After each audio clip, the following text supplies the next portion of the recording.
بسم اللہ الرحمن الرحیم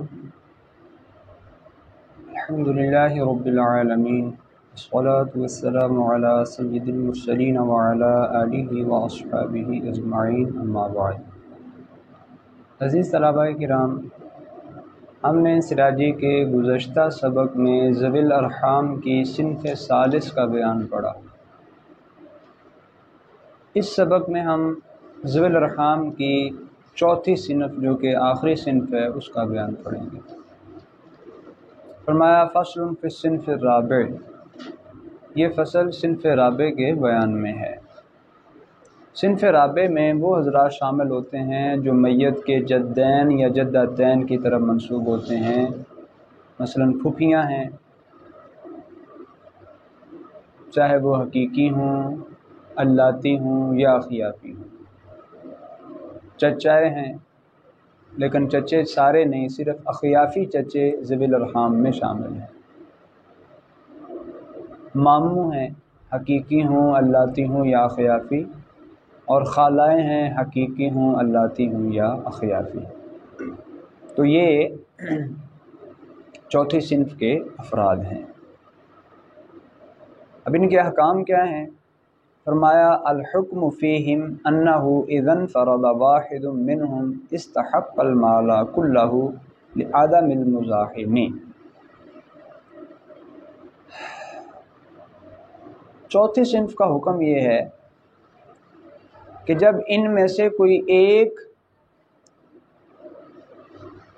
میت کے ورثاء میں ہو تو وہ اکیلا سارے مال کا مالک بن جائے گا، کیونکہ اس کے ساتھ کوئی مزاحمت کرنے والا نہیں ہے۔ اب وہ کسی بھی جانب سے ہو، مثلا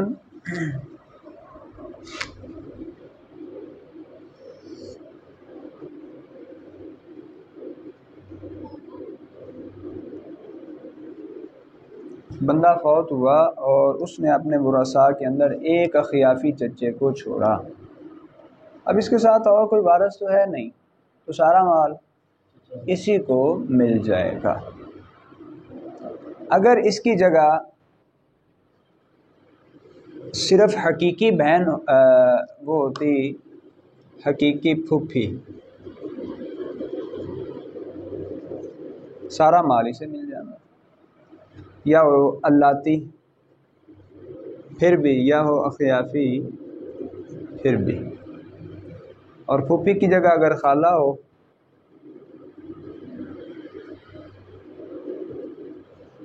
حقیقی ہو، اللاتی ہو یا اخیافی، ایک ہے، سارا مال اسے مل جائے گا، یا خالہ کی جگہ ماموں ہوتے پھر بھی یہی حکم ہوگا۔ دوسری صورت وَإِنِ اجْتَمَعُوا وَكَانَ حَيِّزُ قَرَابَتِهِمْ مُتَّحِدًا كَالْعَمَّاتِ وَالْأَعْمَامِ لِأُمٍّ أَوِ الْأَخَوَالِ وَالْخَالَاتِ فَالْأَقْوَى مِنْهُمْ أَوْلَى بِالْإِجْمَاعِ عَنِ مَنْ كَانَ لِأَبٍ وَأُمٍّ أَوْلَى مِمَّنْ كَانَ لِأَبٍ وَمَنْ كَانَ لِأَبٍ أَوْلَى مِمَّنْ كَانَ لِأُمٍّ ذُكُورًا كَانُوا أَوْ إِنَاثًا۔ دوسری صورت یہ ہے، ورثاء میں چند لوگ جمع ہو گئے لیکن ان کی حیز قرابت متحد ہے۔ اس کا مطلب یہ ہے کہ میت کے ساتھ ان کی رشتہ داری یا تو صرف باپ کی طرف سے ہے یا صرف ماں کی طرف سے ہے، یعنی یا تو وہ پھوپھی اور چچا ہوں گے، مثلا اخیافی پھوپھی ہے، اخیافی چچا ہے،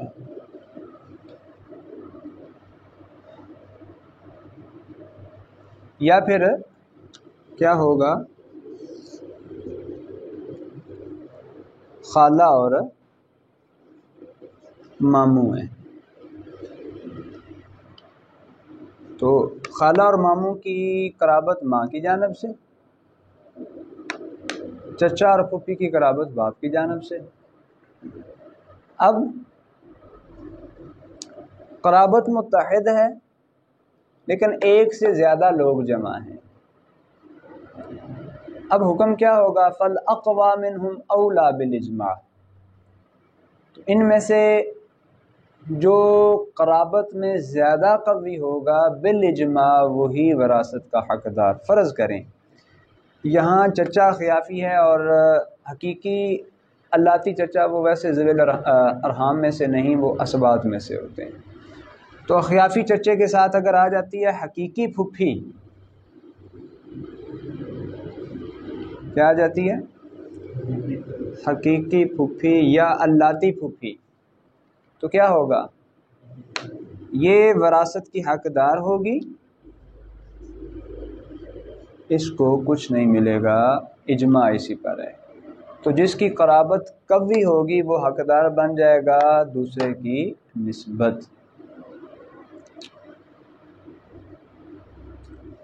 ادھر دیکھ لیں، خالہ اور ماموں ہیں. خالہ جو ہے وہ کیا ہے؟ اخیافی ہے، اور ماموں اللاتی ہے.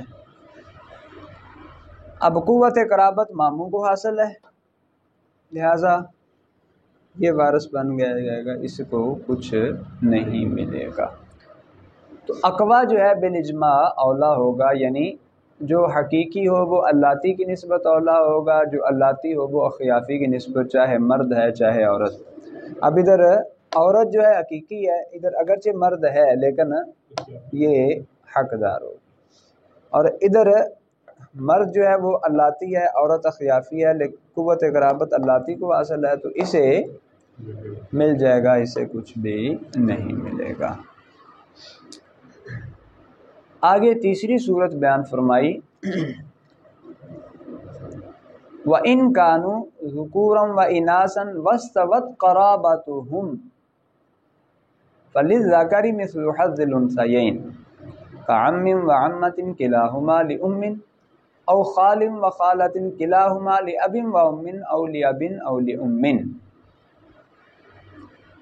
تیسری صورت یہ ہے کہ مرد اور عورت اکٹھے آئے، قرابت برابر ہے،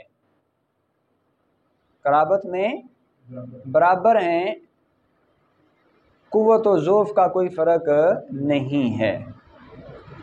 تو حکم یہ ہوگا کہ وہاں مرد کو عورت کی نسبت دگنا ملے گا.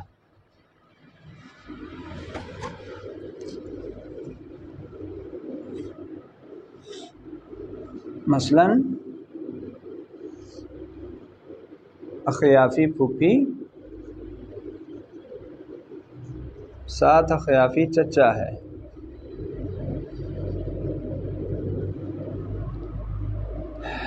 حیز قرابت متحدہ باپ کی جانب سے ہیں. اچھا، مرد و زن اکٹھے ہیں، قوت قرابت میں برابر ہیں، یہ بھی اخیافی یہ بھی خیافی. تو حکم کیا ہے؟ للذکر مثل حظ الانثیین، اس کو دگنا ملے گا، اس کو اس کی نسبت ایک گنا. مسئلہ 3 سے بنا لیں گے، 2 حصے اس کو، 1 حصہ اس کو.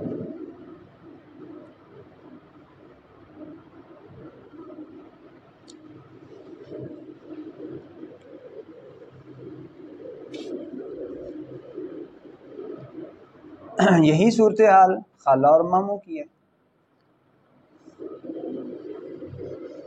خالہ چاہے حقیقی ہو،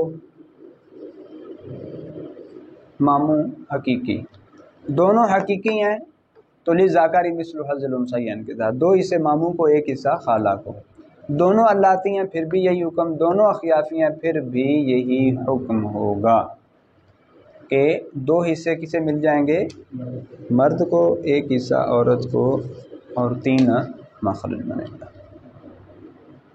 اگر زیادہ ہو تو پھر اسی حساب سے نمبر بنایا جا سکتا ہے. یہ تھی تیسری صورت. آگے چوتھی صورت فرمایا وَإِن كَانَ حَيِّزُ قَرَابَتِهِمْ مُخْتَلِفًا فَلَا اعْتِبَارَ لِقُوَّةِ الْقَرَابَةِ كَعَمَّةٍ لِأَبٍ وَأُمٍّ وَخَالَةٍ لِأُمٍّ أَوْ خَالَةٍ لِأَبٍ وَأُمٍّ وَعَمَّةٍ لِأُمٍّ فثلثان لقرابۃ الابی وہو نصیب الابی وثلث لقرابۃ الام وہو نصیب الام ثم ما اصاب كل فریق یقسم بینہم کما لو اتحد حیز قرابتہم۔ اگر ان کی قرابت کی جہت مختلف ہو، مختلف ہونے کا مطلب یہ ہے ایک باپ کی جانب سے ایک ماں کی جانب سے۔ اب یہاں قوت قرابت یعنی حقیقی اللاتی اخیافی کا اعتبار نہیں ہوگا، بلکہ یہاں صرف اسی قرابت کی جہت جو ہے اس کا اختلاف معتبر ہوگا۔ مثلا ایک طرف حقیقی پھوپھی ہے، دوسری طرف اخیافی خالہ ہے، یا ایک طرف حقیقی خالہ ہے، دوسری طرف اخیافی پھوپھی ہے، تو حکم کیا ہوگا کہ جو باپ کی قرابت ہے اس کو 2 گنا ملے گا جو کہ باپ کا حصہ ہوگا، اور جو ماں کی قرابت ہے اسے 1 گنا جو کہ ماں کا حصہ ہوگا۔ پھر ہر فریق کو جو مل جائے وہ ان کے درمیان تقسیم کر دیا جائے گا، بالکل ایسے ہی جیسے اوپر ہم نے پڑھا کہ اگر قرابت کی جہت متحد ہو تو جیسے تقسیم کرتے ہیں ویسے ہی یہاں تقسیم کر دیں گے۔ اچھا، حیز قرابت مختلف کیا ہے؟ حقیقی پھوپھی، اخیافی خالہ۔ اب یہ باپ کی طرف سے، یہ ماں کی طرف سے، اس کا الٹ ہو اخیافی پھوپھی حقیقی خالہ پھر بھی، تو یہاں ہم نے یہ نہیں دیکھنا کہ اس کو قوت قرابت حاصل ہے، یہ حقیقی ہے تو مال سارا اسے دے دیں، اور یہ اخیافی ہے تو اسے کچھ نہ، ایسا نہیں ہوگا۔ یہاں باپ اور ماں کی قرابت کو دیکھا جائے گا تو باپ کی قرابت کو کتنا مل جائے گا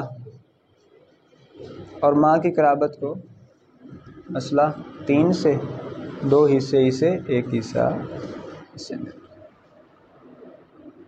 اور اس طریقے سے تقسیم کا عمل مکمل کر لیا جائے گا۔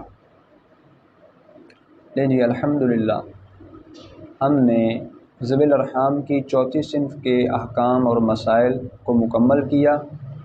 انشاءاللہ اس سے اگلے سبق میں ان کی جو اولاد کے احکام ہیں اس کا بیان پڑھیں گے۔ بارگاہ رب العزت میں دعا ہے اللہ تعالیٰ اس علم کو ہمارے لیے